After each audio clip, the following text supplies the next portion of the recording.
How often do you just turn off your brain and play video games? After work, sometimes I'll throw on a podcast and a game, and it feels just like peanut butter and jelly. This time, I found Maneater, a game where you turn off your brain and you play as a shark and you just eat things. This was an easy contender for the Quartermuncher experience, so let's get to munchin'.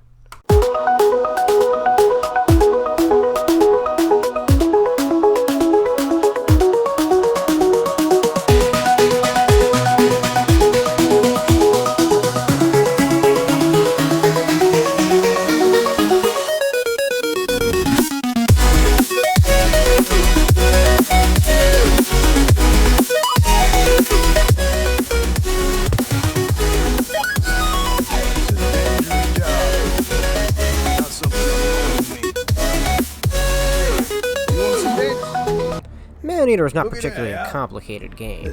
For the story and the gameplay, as far as the story goes, there's not a lot to be said. You're a genetically enhanced shark trying to get vengeance on Scaly Pete, your creator/shark hunter. Your mom was hunted by him, and the game follows a film crew narrating this whole experience. That's it, you get a narrator making snarky comments, and that's about it.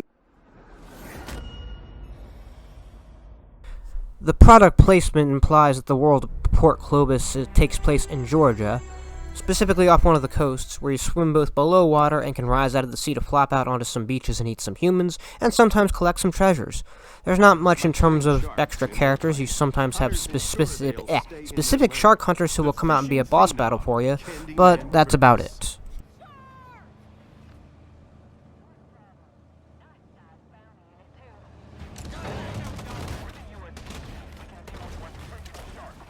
This being an open world, I judge a key element of it by being the world. Port Clovis is 8 areas long, not very big overall. Across these areas are license plate, goalposts, and treasure caches defined. Combat is kept very simple. L2 just as a tail whip. You're not going to be using that as much as your R2's bite. Since you're a shark, you get to mash that baby as you get to eat a lot of fish. Port Clovis itself is basically a giant seafood buffet, and the main way I leveled up. Most RPGs have grinding. This has low-level enemies to snack on in between objectives, and I've gained several levels from doing so. With that said, quests don't come in many varieties either. You either have to kill one thing, such as let's say a high-level boss or a shark, or kill a number of them, let's say 10 humans or 10 fish. Sometimes it's a boat. There's not much in character progression here. You can equip items to your shark's head, fin, tail sections, but there's 5 sections with 3 options, and they don't open up until you've either accomplished a major objective or leveled up a lot. By the time you unlock them, you don't need them, and I hate when games do that. In my playthrough of Manhunter, I ended up going for the Platinum Trophy.